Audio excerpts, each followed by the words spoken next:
दोस्तों नमस्कार, कैसे हैं आप सभी लोग। कलयुग में भगवान राम कहाँ हैं? वैसे तो भगवान राम हर जीव जंतु, कीड़े मकोड़े, हर कण कण में विराजमान हैं। लेकिन ईश्वर का कोई न कोई एक ऐसा स्थान जरूर होता है जो उनका सबसे ज्यादा प्रिय होता है। दोस्तों, कलयुग में भगवान हनुमान कहाँ हैं? इस पर हमने एक वीडियो बना रखी है। इस वीडियो पर आप सभी लोगों का खूब ढेर सारा प्यार मिला।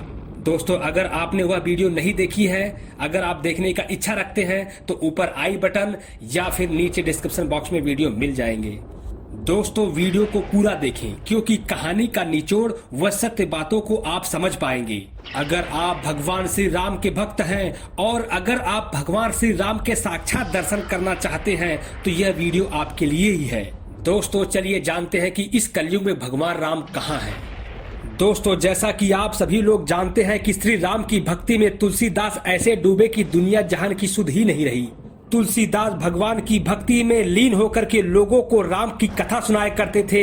एक बार वह काशी में राम कथा सुनाते समय उनकी भेंट एक प्रेत से हुई। तब प्रेत ने हनुमान जी से मिलने का उपाय बताया। ये बात जान करके तुलसीदास हनुमान जी को ढूंढते हुए उनके पास पहुंच गए और प्रार्थना करने लगे कि श्री राम के दर्शन करवा दें। हनुमान जी ने तुलसीदास को बहलाने की बहुत कोशिश की, लेकिन जब तुलसीदास नहीं माने तो हनुमान जी ने कहा कि श्री राम का दर्शन चित्रकूट में होंगे। इस बात को सुनकर तुलसीदास जी ने चित्रकूट के राम घाट पर अपना डेरा जमा लिया। चित्रकूट के राम घाट पर एक दिन मार्ग में उन्हें दो सुंदर युवक घोड़े पर बैठे नजर आए, जिन्हें देख करके तुलसीदास जी अपना सुध बुध खो बैठे। जब युवक इनके सामने से चले गए तब हनुमान जी प्रकट हुए और बतलाया कि यह श्री राम और लक्ष्मण ही जी थे। तुलसीदास जी को यह बात सुनकर काफी पछतावा हुआ और वे इन बात पर काफी मायूस भी हुए। वह अपने प्रभु को पहचान नहीं पाए। तुलसीदास जी को दुखी देख हनुमान जी उन्हें सांत्वना दी और कहा कि कल सुबह आपको श्री राम लक्ष्मण जी के दर्शन होंगे। दूसरे दिन प्रातःकाल स्नान ध्यान करने के बाद तुलसी जी जब घाट पर लोगों को चंदन लगा रहे थे, तभी बालक के रूप में भगवान श्री राम उनके पास आए और कहने लगे कि बाबा, हमें भी चंदन लगा दीजिए। हनुमान जी को लगा कि तुलसीदास जी इस बार भी भूल ना कर बैठे, इसीलिए तोते का रूप धारण कर गाना गाने लगे। चित्रकूट के घाट पर भई संतन की भीड़, तुलसीदास चंदर घिसे तिलक देत रघुवीर। दोस्तों, तुलसीदास जी बालक बने श्री राम को निहारते निहारते अपनी सुध बुध खो बैठे और भगवान राम ने स्वयं तुलसीदास जी का हाथ पकड़ कर तिलक लगाया और खुद तुलसीदास जी के माथे पर तिलक लगा करके अंतर ध्यान हो गए। दोस्तों, आखिरकार तुलसीदास जी को श्री राम चित्रकूट में ही क्यों दर्शन दी? अयोध्या उनका जन्मभूमि था या फिर अन्य किसी स्थानों पर क्यों नहीं? दोस्तों, भगवान राम ने सीता और लक्ष्मण के साथ अपने वनवास के 14 वर्षों में 11 वर्ष चित्रकूट में बिताए थे। इसी स्थान पर ऋषि अत्रि और सती अनसुईया ने ध्यान लगाया था और यहीं पर भगवान श्री राम जी का दर्शन किया था। ब्रह्मा विष्णु महेश ने चित्रकूट में ही सती अनसुईया के घर जन्म लिया था।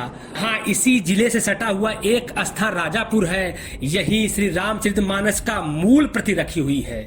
दोस्तों, भगवान श्री राम जी का दर्शन प्राप्त करने हेतु ब्रह्मा विष्णु महेश यही चित्रकूट में आए थे और इसी चित्रकूट में तुलसीदास जी को भगवान श्री राम ने दर्शन भी दी थी। दोस्तों, भगवान श्री राम जी का अत्यंत प्रिय स्थान चित्रकूट ही है। वह इसलिए क्योंकि जब श्री राम जी अकेले हो गए थे तो चित्रकूट ही श्री राम जी का दोस्त बना। 13 वर्षों के वनवास में पूरे 11 वर्ष चित्रकूट का हर कण कण, पेड़ पौधा, जीव जंतु, पक्षी श्री राम जी के दुखों में उनके साथ रहे। दोस्तों, कलयुग में श्री राम जी अगर कहीं है तो वह चित्रकूट में ही है, क्योंकि यह स्थान उनके लिए प्रिय था, प्रिय है और हमेशा रहेगा अन्य स्थानों के प्रति। एक बार प्रेम से जयकारा लगाइए, जय श्री राम। दोस्तों, अगर वीडियो पसंद आई हो तो एक लाइक जरूर करें। दोस्तों, कुछ सुझाव हो, कुछ प्रश्न हो तो आप कमेंट बॉक्स के माध्यम से कर सकते हैं। दोस्तों, और भी धार्मिक, आध्यात्मिक और रहस्यात्मक वीडियो देखने के लिए प्लीज हमारे चैनल को जरूर सब्सक्राइब कर लें। अगले वीडियो की नोटिफिकेशन के लिए प्लीज बेल आइकन को भी ऑन कर लें। दोस्तों, अगर आपको प्राकृतिक देसी ब्लॉगिंग वीडियो देखना पसंद है तो आप मेरे दूसरे यूट्यूब चैनल पर जरूर विजिट करें, जिसका नाम है देसी सुमित वीएब, जिसकी लिंक हम आपको डिस्क्रिप्शन बॉक्स में दे देंगे। दोस्तों, वीडियो देखने के लिए आप सभी लोगों का बहुत बहुत धन्यवाद।